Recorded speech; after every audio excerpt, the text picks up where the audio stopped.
sights, get the hits. Here we go. Relax your hand. 2.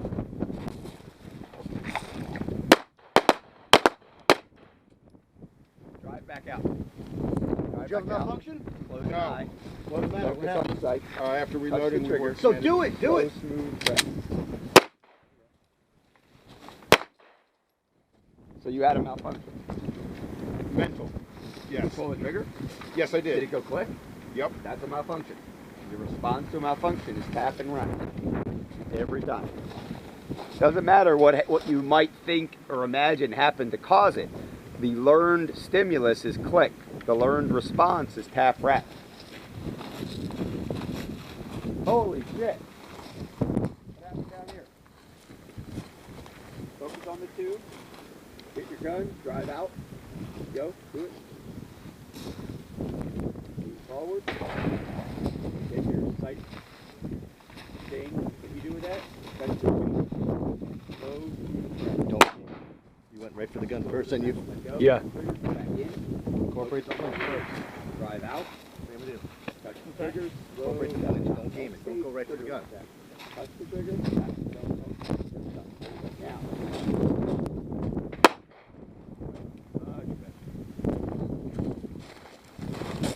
Don't stage the trigger. Just one smooth motion on the trigger. Don't stage. Up.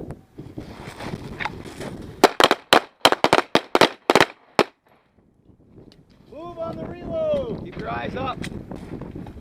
Eyes up on the reload.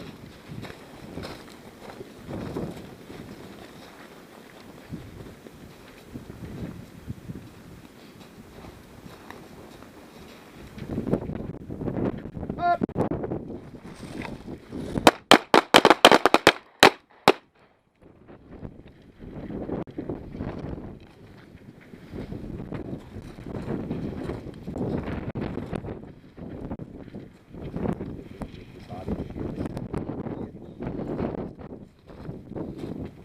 Stay in your holster. Put your hands up. You move while your hands up. Then you just stay the fuck still and present. That is exactly the opposite of moving while you're presenting. So what do you want me to do? Move while you present. So while I'm Watch. drawing I'll say go when you should start moving. Go. As you reach, that's when you should start moving. moving back the other way. Move anywhere. You shouldn't move with your hands up. There's no point in moving with your hands up. Move any direction, That's or both directions, while you're presenting. That's, guys, you have to understand the logic, right? What's the logic of moving while you're presenting?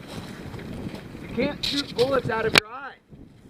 So when I look at the threat, I would love to be able to shoot bullets out of my eyes right now and stop the threat, but I can't.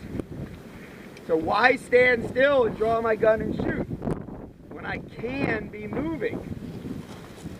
Right? Why stand still when I can move while I'm drawing the gun? Does that make any sense to stand here and just wait till I can shoot when I can affect his ability to hurt me by running and moving? That's what I want you guys to do, is move while you're reloading. Same thing. So while I'm getting the reload done, I can't shoot bullets out of my eyes, but I can move and make myself safer through movement and then plant when I'm ready to shoot. So if you understand the concept, then you should know when you're doing it wrong. If you're just taking one big step as you reach and standing there for the whole rest of your presentation, something's wrong. If you're taking one step as the gun comes in and just standing there for the rest of your reload, something's wrong. Right? In the real world, I'm going to be turning and running through the cover. Out here, I don't have that much space, but I can still move back and forth or something. I can still keep moving through all those moments that I'm not shooting. Here we go.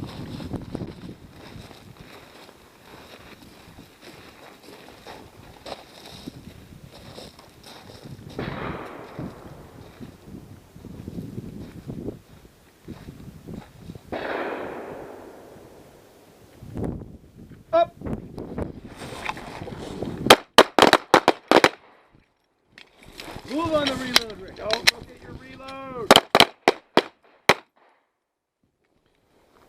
Don't look at the reload. Come back into the fire center check when you reload. You reload right here, you look at it. Bring it back in. You reload here. Okay.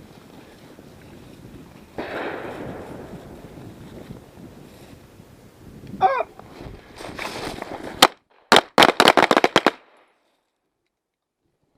Move on the reload. Move on the reload. All right, more than one step. More than just one step. You're coming from the holster. Up! Move on the reload. There you go. Point that gun down. Go to the ready position. After you reload, you got to bring the gun back in. All right, guys. Let's talk about the reload. Revisit this. Come down here. All right. I'm shooting until I hit slide lock. Once I hit slide lock, everybody's got their ears on? At this point, if I do this, that magazine isn't going to come out of the gun. That's not how gravity works. So pulling the gun in and twisting it this way doesn't let the magazine part come out. So right away it's a lose. Right away it's a fail. The second thing that happens, let's say that I wait and then after the magazine comes out I do this. Now I've got to change the direction. I can't just come up efficiently here into the gun. I've got to pull the magazine away from my body one way or the other and come in at another odd angle. Now I've got to reach across my body or point the gun back this way anyway to get to the top of the gun. And if the gun's still pointed up when I'm ready to shoot, now I've got to get a shooting solution or a solution to get the gun into a shooting position that involves bringing the muzzle down. Whereas from the holster I'm coming up and from the ready position I'm coming up. Now all of a sudden I've got a down thing I've got to learn. So it adds another thing I've got to learn how to do in my head.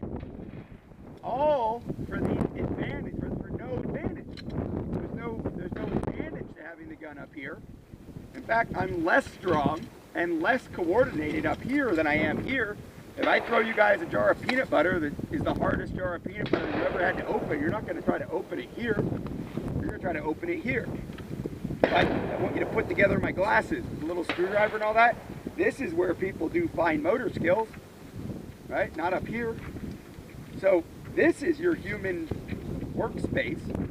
It's on the way from the holster to the shooting position. You're stronger, you're safer. It keeps the gun out of your field of vision so you can watch what's going on out here. Like nothing good comes from being up here. And a whole bunch of bad comes from being up here. So get the gun down here. And also the other thing that happens that's nice is when you're here, if you do this, it becomes really obvious that you're looking at your gun. And you can self-correct that. When you're here, it's kind of easy to cheat and feel like you're not doing anything all that wrong.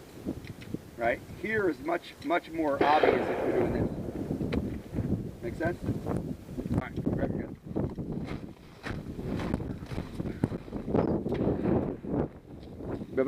Yeah, put that in there. And I have a tunnel on one of those there. Huh? Go to extension. When I say go, full extension, in your line of sight, everything else. When I say go, I want you to do the relay. Go. Don't look at it. There you go. Come back in. Assess. And hold.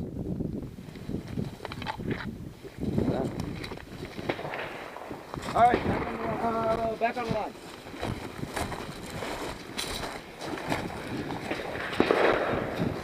Eyes and ears. 2.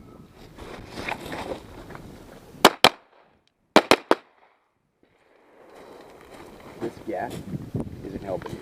Make sure you're setting that grip in the holster before you come out. Up!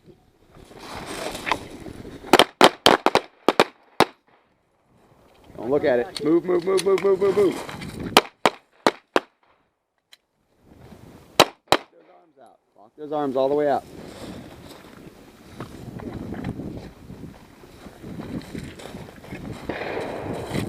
Up! Stop shooting twice every time. magazine on the ground. Some shoot like 3 or 4 magazines on the ground already. You're gonna double tap. Get out of that. Drive out. You're not allowed to shoot twice anymore. 3 to 5. And your movement was good before. So that's how I They're start. newer. Yeah, I so- just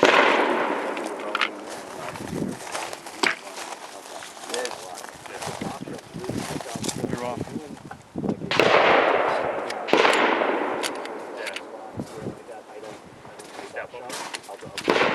Program designed to help the shooter be more efficient in the context of a dynamic critical incident.